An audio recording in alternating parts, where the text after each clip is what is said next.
Michael's face is pale as he scrolls through the email, his hands shaking. These documents. Rachel, this proves she knew. Your family. Everything. Rachel doesn't answer. She already knows what he's reading. She sent it. He looks up at her, betrayed and broken. Why would my mother do this? And in that silence, Catherine walks in, calm, composed, still wearing her pearls. I built this family from nothing, she says. Don't judge me for protecting it. Michael turns to her, fury in his voice. You ruined lives. Then, Catherine looks at Rachel. You understand, don't you? Rachel's smile is slow, cold, calculated. I understand perfectly, she says. And then, the hollow ring. The wedding band slides onto her finger with perfect ease. A hollow circle, gold and gleaming, just like her smile, just like her love, just like the promise she's making before God and these witnesses. One perfect, polished lie. In the front row, Catherine Montgomery dabs at her eyes with an embroidered handkerchief worth more than most people's monthly rent.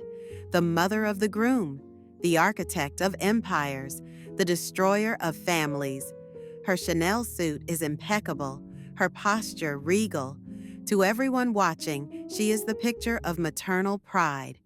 Only Rachel sees the predator beneath the pearls. 15 years ago, Catherine's signature dried on a document that bankrupted Rachel's father. 13 years ago, her phone call to a judge ensured Rachel's mother lost custody. 12 years ago, her concerns voiced to the right people cost Rachel's father his sobriety, then his job, then his life. Each move executed with surgical precision, leaving no fingerprints, only wreckage. And now, Catherine was gaining a daughter. The minister pronounces them husband and wife.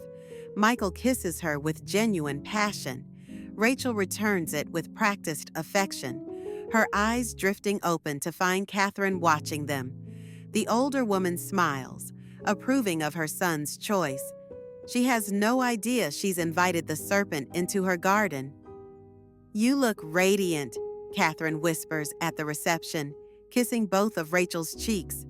Her diamond earrings catch the light, similar to the ones she wore the day she testified in court against Rachel's family. I've been waiting years for Michael to find someone worthy of the Montgomery name. I've never been happier, Rachel replies, the lie flowing like honey from her lips.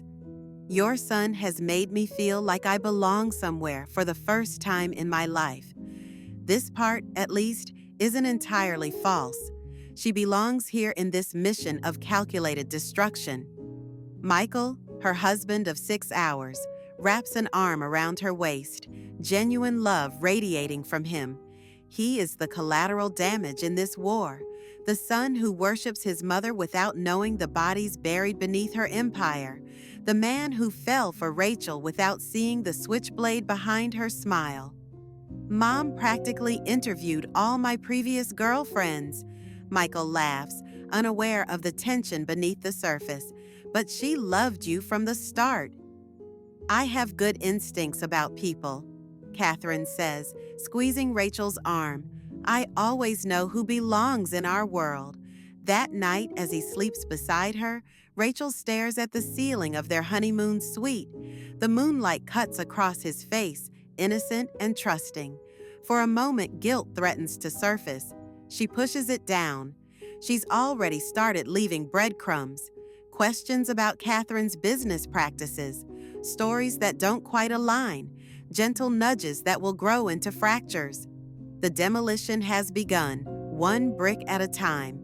She remembers her father's hands shaking as he read the foreclosure notice, her mother's face hollowed by despair as the judge awarded custody to distant relatives, the funeral where Catherine sent flowers but didn't attend, white lilies and a card expressing deepest regrets for a tragedy she engineered. Rachel turns toward Michael in the darkness. His breathing is steady, his trust complete.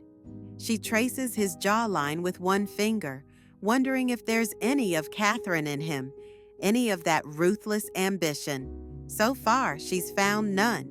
Just a man raised in privilege, but lacking his mother's venom. Perfect, innocent, useful.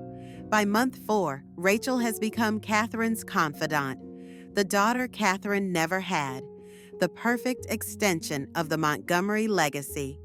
"You're so good for Michael," Catherine tells her over lunch at the country club, picking at her salad with elegant precision. "He needed someone stable." Rachel smiles, knowing Catherine is thinking of Michael's last girlfriend, the one Catherine deemed too unpredictable and systematically removed from their lives, the one who suddenly lost her job, then her apartment, then received an opportunity across the country that seemed too good to refuse. "Family is everything," Rachel responds, and Catherine squeezes her hand in approval. "That's why I've always protected ours," Catherine says. "Sometimes that means making difficult choices." "I understand completely," Rachel says, and Catherine doesn't catch the dangerous edge in her voice. Meanwhile, Rachel collects details of Catherine's business irregularities like fallen petals. A questionable property deal here, a bribed official there.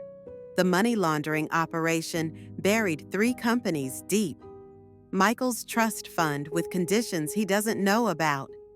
Each revelation becomes a careful whisper into Michael's ear. "Darling, did you know your mother registered that property under her maiden name? Isn't that odd?"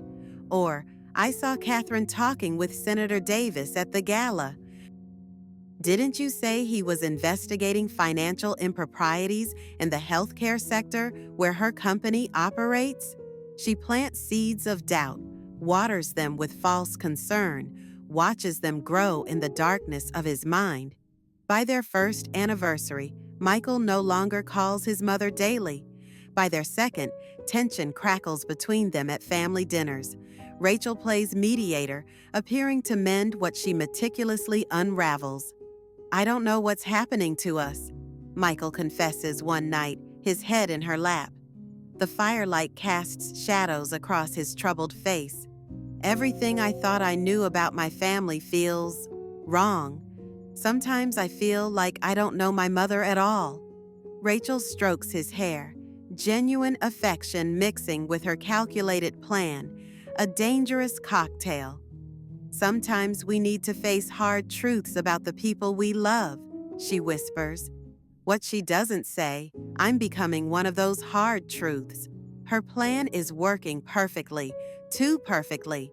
Sometimes when she looks at Michael, she sees glimpses of the man she might have loved in another life, one where revenge didn't consume her, one where she met him without knowing whose son he was. "I never thought I'd say this," he continues, "but sometimes I wonder if Mom's success came at other people's expense." "All success has a price," Rachel says carefully. "The question is who pays it." That night, when Michael sleeps, she slips from bed and reviews the documents she's been gathering. Bank statements, private emails, recordings of conversations with Catherine, where the older woman, believing Rachel completely loyal, has let slip damning information about competitors she's destroyed, officials she's bought. Rachel's finger hovers over the send button that would forward everything to a journalist she's been cultivating. Not yet. The foundation needs to crumble completely first. The unraveling accelerates. An anonymous tip to the Securities and Exchange Commission. Tax discrepancies mysteriously discovered. Old partners suddenly questioning Catherine's integrity.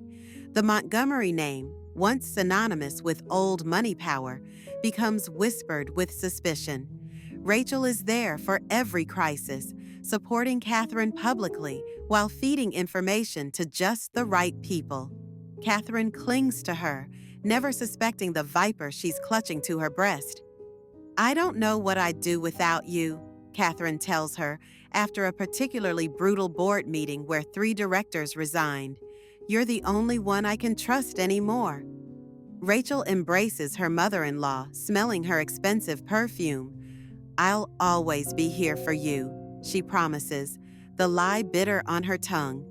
Later that week, Rachel accidentally discovers financial documents in Catherine's home office while the family celebrates Thanksgiving. She makes sure Michael finds her there, confused and concerned. "These look like two different sets of books," she says, her voice trembling with manufactured worry. "Michael, I'm scared. What if someone finds these?" Michael's face falls as he reviews the documents. The final thread of his trust in his mother unravels. Then, the complication. Rachel's hand trembles as she holds the pregnancy test. Positive. A child. Michael's child. Their child. Something shifts inside her. A fault line opening in the bedrock of her revenge. For the first time in years, she questions the end game. That night, Michael kisses her stomach and weeps with joy. And something genuine blooms in Rachel's hollowed-out heart, something she never planned for. "We'll be different," he promises. "Not like how I was raised. Our child will know what really matters." Rachel watches him, this man she married for revenge, now the father of her child. She touches his face, surprised by the authenticity of her emotion. "What really matters?" she asks. "Love," he says simply. "Not power, not money, just love." She excuses herself to the bathroom and vomits, pregnancy and guilt combining into physical rejection. In the mirror, her reflection looks alien. The woman who orchestrated this perfect revenge now carries the consequence of her deception, a child who will be half Montgomery, half the bloodline she's sworn to destroy. The final blow comes on a Sunday. Catherine's financial empire collapses under federal investigation. Her friends abandon her. Her business partners turn state's evidence. Michael receives an email, documents proving his mother knew exactly what she was doing when she destroyed Rachel's family. The email appears to have come from a disgruntled employee. Only Rachel knows it was her finger on the send button. He confronts Catherine at her home, Rachel silent beside him. The older woman's composure finally breaks. "Everything I did was for this family," Catherine argues, looking smaller somehow, diminished. "You think success comes without cost, without sacrifice, without destroying innocent people?" Michael demands, his voice breaking. "There are no innocent people in business," Catherine snaps. "Only winners and losers." She turns to Rachel, seeking alliance. "You understand, don't you? You've seen how this world works." Rachel meets her gaze. "I understand perfectly. I learned from the best."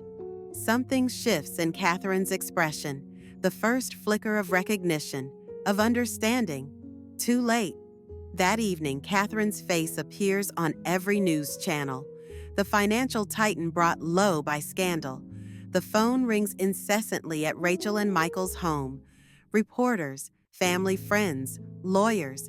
"Did you know?" Michael asks Rachel that night, his voice broken. "Did you know who she really was?" Rachel places his hand on her growing belly. "We all have secrets," she says, "but this is our truth now." Catherine calls 37 times before midnight. Rachel doesn't answer. The destruction is complete, the revenge fulfilled. And yet, Rachel stands at the bathroom mirror, staring at her reflection. The hollow woman with the hollow ring and the now real child within her. Victory tastes like ash in her mouth. Behind her, Michael sleeps, unaware he was both weapon and wound in a war he never knew was being fought. She touches her stomach. "We'll start somewhere new," she whispers to the life growing inside her, somewhere without ghosts. In the darkness of their bedroom, Rachel finally understands the true cost of her perfect revenge. She has become Catherine, calculating, ruthless, willing to sacrifice anything. Everything burns, everyone loses, and the child within her kicks, oblivious to the ruins from which it will be born. 3 months later, they move across the country. Michael, still reeling from his mother's disgrace, focuses on their future child. Rachel watches the last news report of Catherine Montgomery's sentencing, 8 years for financial crimes. The camera catches Catherine's face as she's led away. She looks directly into the lens, as if she can see Rachel through the screen. Rachel turns off the television. Her hand rests on her swollen belly. The child moves beneath her palm, vengeance complete, family destroyed, a hollow victory for a woman wearing a hollow ring. And somewhere deep within her, in a place she thought long dead, a question forms. Was it worth it? The answer will have to wait. The baby is coming. And with it, the consequences of a war that began before its conception, a war that will echo through generations to come. If you enjoyed, hit that like button, subscribe, and turn on notifications.